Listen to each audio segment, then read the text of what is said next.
자, 안녕하십니까. 이시면의 주식뉴스공장 5월 31일 모닝 브리핑을 시작을 하도록 하겠습니다.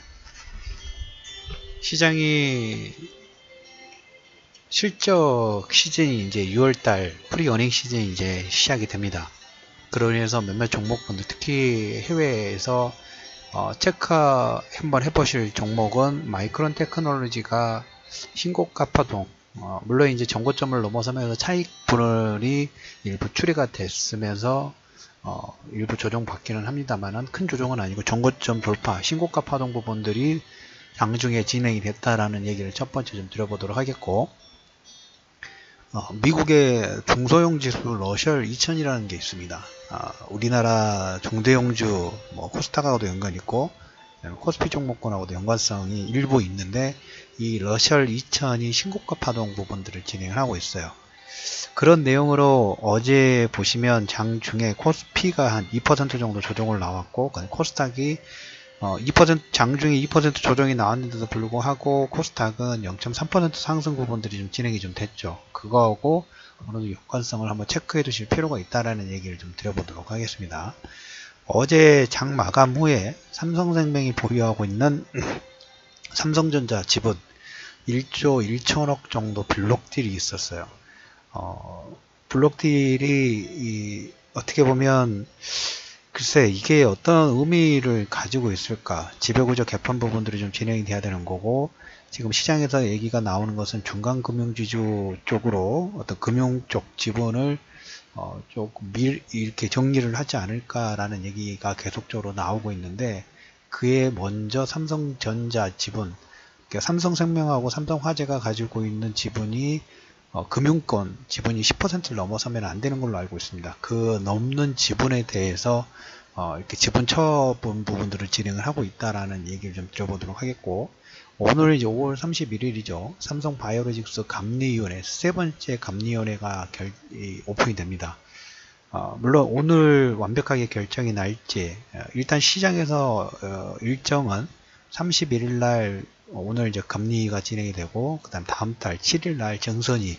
그런데 예전에 대우조선해양 같은 경우에 보면 분식회계 논란이 계속되면서 감리위원회도 한 3번 정도, 정선위도 한 3번 정도 열리고, 그 다음에 또 금융위까지 올라갔던 케이스 부분이 있어요. 그래서 부과되는 벌금이 5억 이상이 될 경우에는 이렇게 금융위까지, 금융위 정례회의까지 한 번 더 의결이 필요하기 때문에 1차적으로 오늘 감리위에서 어떤 결정이 나올지, 지난번에는 늦게까지 계속 토론 부분들 했기 때문에 장중에 영향을 줄 수 있을지, 아니면 그에 관련된 내용들이 나올지 좀 지켜보면서 이 내용은 계속 우리가 체크를 해갈 필요가 있다라는 얘기를 드렸습니다. 이번 주에 투자 심리 측면에서, 그리고 이제 이 내용이 6월 초까지, 6월 7일 정선위까지 내용이 진행되는 부분이기 때문에 이 부분 체크해 두시고, 그 다음에 이제 우리가 해외 지수에서 어제 보시면 미국장이 1% 정도 상승을 했어요. 참 보면 하루 이슈라는 부분이 세 가지가 시장에서 변동성을, 어제 장중 변동성을 만들었던 요건이라고 말씀을 드렸어요. 첫 번째가 이탈리아 문제, 그 다음에 FMC, 그 다음에 미중 무역 전쟁 관련된 내용이 시장에 계속 영향권을 주는 부분입니다. FMC는 아시다시피 어제 미국의 연준의 베이지북이 발표가 나왔습니다. 경기라든지 그 다음에 임금 상승이 다 완만하게 진행이 되고 있다. 그리고 ADP 고용 보고서를 보시면 고용 부분 증가도 시장 예상치 대비 조금 줄어드는 모습이 나왔고, GDP 성장률도 시장 예상치가 2.3%인데 2.2% 발표가 나왔어요. 뭡니까? 과열이 너무 급격하게 진행되면 아무래도 이제 그 금리 인상 속도가 가속화될 수밖에 없는데, 이런 추세로 간다가면 만약에 6월 달에 6월 13일, 14일, 12, 13일 FMC가 있죠. 시장 컨센서스는 이 정도의 금리 인상은 기정사실화 되고 있는데, 하반기에는 금리 인상 속도 부분이 상당히 좀 자유로워지지 않을까, 그럴 가능성이 점점 커지고 있다라는, 이건 어떻게 보면 신흥국 입장에서는 좋을 수밖에 없죠. 달러가 최근에 강세로 인해서 좀 체질이 좀 약했던 국가들, 터키도 마찬가지고, 터키는 근데 다음 달에 그 대통령 선거가 있기 때문에 그것 때문에 계속 시장에서 얘기가 좀 나오고 있는, 그 전까지 정치적인 불확실성이죠. 그것도 있고, 아르헨티나, 그다음에 어제 나왔던 이탈리아, 약간의 달러 강세로 해서 실목이 이 체질이 약했던 나라들이 한번 테스트를 당한 거라고 보시면 돼요. 근데 뭐 냄새가 좀 상당히 많이 나기는 합니다. 여러분 보시면 이걸 어떻게 설명을 드릴까? 최근에 이제 미국 국채 수익률 자체가 3%를 넘어섰어요. 경기가 좋아지고 뭐 금리 인상 속도가 빨라질 거라는 그것도 있지만 본질적인 그 3% 이상의 상승을, 급격한 상승을 이끌었던 가장 큰 요건을 하나를 꼽는다고 하면 트럼프가 재정 적자, 그 재정 지출을 강화 드라이브를 했죠. 그러니까 미국 정부가 채권을, 국채를 더 발행해가지고 돈을 쓰겠다는 그 방향을 설정을 하니까 당연히 그 채권 금리 자체가 올라갈 수밖에 없죠. 수량이 늘어나니까. 그게 어떻게 보면 메인이에요. 근데 그 사이에 신흥국들이 달러가 강세가 좀 되면서, 항상 보면 미국의 어떤 정치적인 부분들을 진행할 때 어떤 키워드 부분이 항상 따라가냐면 뭔가 위기감을 조성하려고 하는 부분이 없잖아. 조금 있습니다. 근데 그 위기감 조성은 판을 없는 그 정도는 아니에요. 단지 위기감을 조성해 가지고 달러 수요를 증가시키려고 하는 그런 케이스들이 많았다는 거죠. 직접적인 연관관계를 우리가 규명하고 그럴 수는 없어. 근데 역사적으로 거의 한 2, 30년 동안 이 흐름 부분들, 2, 30년이 아니죠. 70년, 1970년대, 그,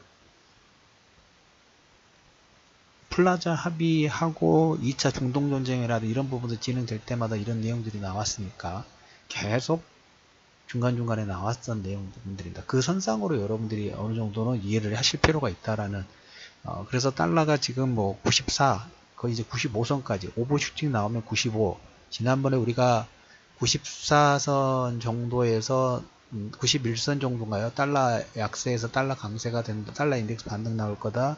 그리고 94선 넘어서 이제 달러가 80선, 90선 하회될 수 있는 가능성 부분들을 했는데 거기선까지 이제 올라왔어요. 지금 나오고 더 이상 강세를 이끌 수 있을까에 대해서는 저는 약간 좀 캐스천 부분들을 좀 가지고 있다라는 얘기를 좀 드려보도록 하겠습니다.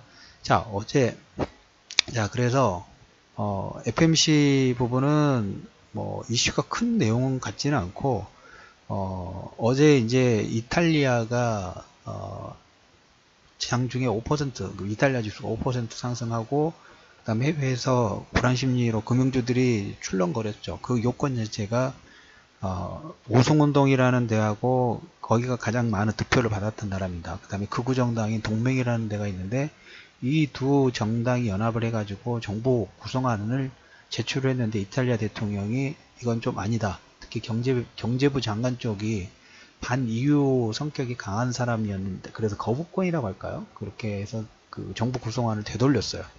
되돌려서 어제 이탈리아로 인해서 해외 증시가 출렁거린 부분이 나왔는데 하루 만에 일단 문제가 되는 경제부 장관을 그 인물을 다른 쪽 장관을 하고 다른 인물을 추천을 해보겠다. 그래서 이탈리아 대통령이 그러면 한번 가지고 와봐.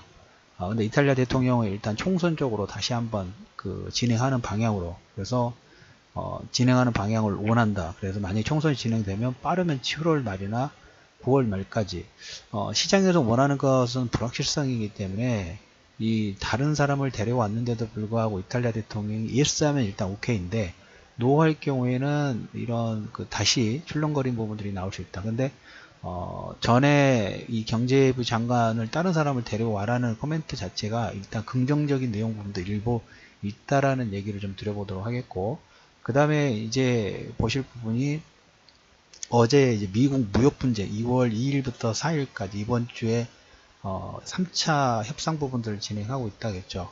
아무래도 미국에서 조금 반발이 좀 심해요. 특히 JT라는 JT를 그 제재 부분들을 쉽게 풀어주지 않느냐는 반론의 여론이 커지면서 이번에 행동 부분들이 나온 것 같아요. 그래서 그 어제 중국에서는 소비세 관련된 부분들을 또 일단 양보를 좀 해주는 내용 부분들이 좀 나온 것 같습니다.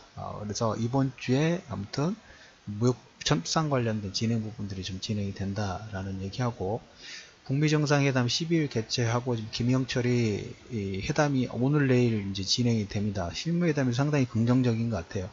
거의 이렇게 진행이 되면 이제 한 10일 정도 남았죠. 내일 이제 남북 고위급 회담 부분들이 진행이 되는데, 고위급 회담의 명단을 보면 다방면의 남북 경협 확대, 그리고 루머이기는 합니다만은 지금 그 청와대 실무진이 거기 어딥니까 싱가포르 파견 나가서 사전 조사를 하고 있다라는 그런 뉴스도 지금 체크가 되고 있는 것 같아요. 그래서 그 12일 날 북미 정상회담의 안건은 거의 뭐 세부적 큰 틀은 맞춰지지 않았느냐. 그래서 그 다음날 정전협정까지 일사천리로 진행될 수 있는 가능성이 상당히 커지고 있다. 이 부분은 항상 제가 이번 주에 말씀드렸죠. 우리나라가 달러 강세로 인해서 최근 강세 부분들은 이걸로 인해서 체력이 좋은 나라 나쁜 나라를 한번 테스트를 해보고 있는데, 그거에 의한 불안심리가 있지만 남북 경협이라는 큰 틀 자체가 우리나라의 보호막이 되고 있다라는 얘기를 좀 드렸죠. 그 기대감이 계속적으로 상승 부분들. 그래서 이 출렁거림 부분들이 나올 때, 이 출렁거림 자체가 보면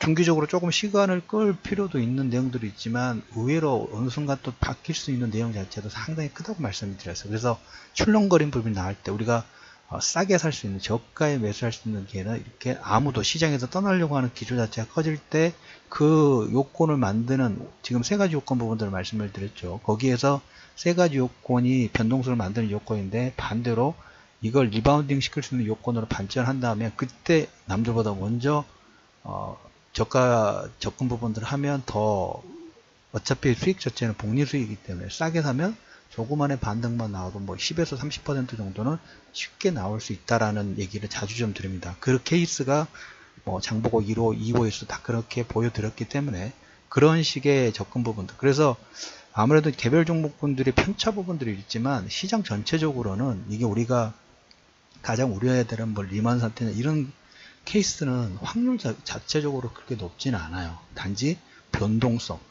어제도 보시면 외국인들이, 우리가 느끼는 진폭 부분들은 아무래도 선물에 의해서 꼬리가 몸통을 흔든다 보니까 그런 건 출렁금이 크게 올 수는 있지만, 그것은 보이는 봉의 모습이지 본질적인 부분에서 뭐 경기가 많이 꺾여서 예전처럼 디플레이션을 간다는 그 추세 자체는 절대 아니라는 부분만 여러분들이 알고 계시면 됩니다.